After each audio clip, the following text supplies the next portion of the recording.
The chamber is locked. Literally, I cannot find one House Republican in this building. Meanwhile, there are a couple hundred House Democrats just one floor down from here having a caucus meeting that started about an hour and a half ago. So we're here to do the people's business. We're here to avoid the government shutdown and save the health care of the American people. We were supposed to be and scheduled to be in session both today and tomorrow in advance of any government shutdown. And Republican Speaker Mike Johnson up and canceled session. So it shows you just how badly they want this government shutdown that they're not even bothering to show up here to work to avoid one. Just sometimes it's easy, interesting, Congressman, because Simone will talk to Democrats and then Michael will talk to Republicans. Very different conversations. Very different conversations. Go ahead, sir. No, I was just going to say, Congressman, so there's a reason why the doors are locked, my friend.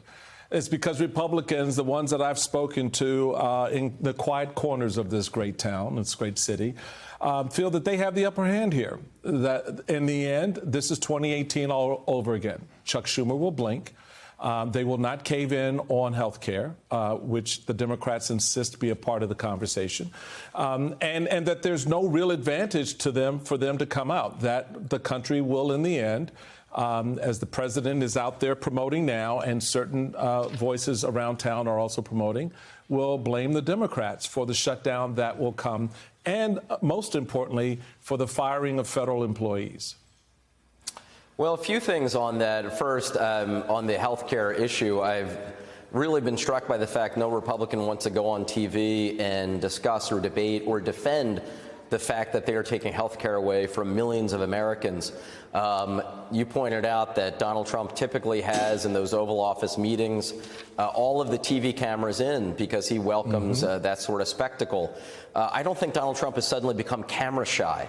The fact that he didn't invite the TV cameras in today shows that they know that they are losing when it comes to the health care issue.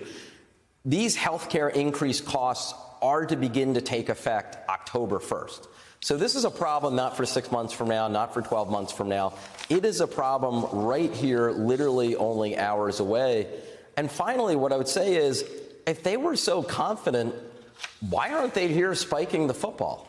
The idea that they're actually away on vacation when the government is just hours away from a shutdown, maybe my thinking is too old-fashioned on this, but I think that that is a horrible look. We are elected to be here to do the work for the American people. House Democrats are here. House Republicans are at home. Congressman, I don't need to tell you this. You're up against the reality that there now in these past few years has been an unusual level of every government funding deadline we run up against. There is sort of a consummate threat of a shutdown. So when you talk to voters, and I'm sure you hear this at home, folks are like, yeah, like, isn't this what they do? Threaten a government shutdown? There's almost like a pox on both their houses. This is government dysfunction at its finest. Doesn't even matter who's in charge. So I wonder, when you're home talking to your constituents, one, how you make it clear the ways in which this potential shutdown is different, and two, how you explain the stakes to them. Well, I say two things. First, Republicans control the House. Republicans control the Senate.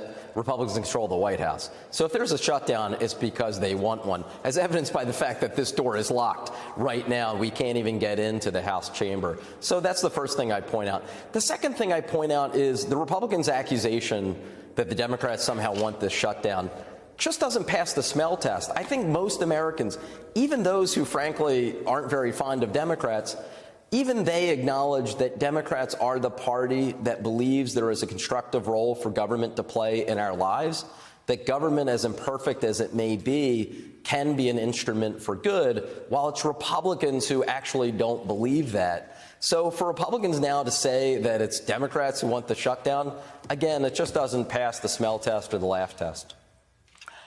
Congressman, you know, I was taking my stepson to school this morning. I had the news on, and he said, well, what happens in a shutdown? And I was like, good question, honey. We're going to make sure we get to that on the TVs tonight.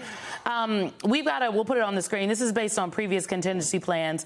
These are the things that closures at Smithsonian museums, national parks, Social Security, Social Security check mailing will not be impacted, but there will be a pause on benefit verifications. When it comes to food assistance, the Department of Agriculture may only be able to provide SNAP for 30 days. Air travel, longer security lines. The TSA agents, they are federal workers. The controllers are federal workers. They will be working without pay, so some of them could elect not to come to work. Other government services slow down for passport renewals. I think it's important to note for folks that outside of the mandatory spending, again, Social Security, Medicare, Medicaid, there's a lot of leeway that the federal government has in what they decide is essential or not essential. But at the end of the day, the members of Congress, they get paid. But the people who are working in the Capitol, like the janitors and the food service folks, they will not. The members of Congress will get paid, but the TSA agents and the folks that are ensuring our planes stay in the sky and there are no accidents, they will not get paid. The president going to continue to get paid. But the people, the hardworking people in this country who work at federal courthouses all over the country, they will not get paid.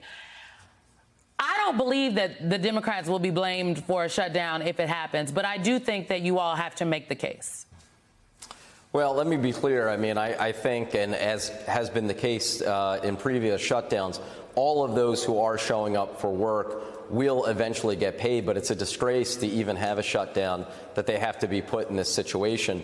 I would point out that on that score, we actually do have a little bit of time because September 30th is a paycheck. The next paycheck won't be for a couple weeks. So the good news is we actually have a little more leeway there beyond October 1st. For the other ramifications you discussed, though, as you can see, it's really all over the map. That's why every previous shutdown or threatened shutdown, what I've done is to hold either an in-person town hall or a teletown hall where I actually have experts from a number of government agencies on.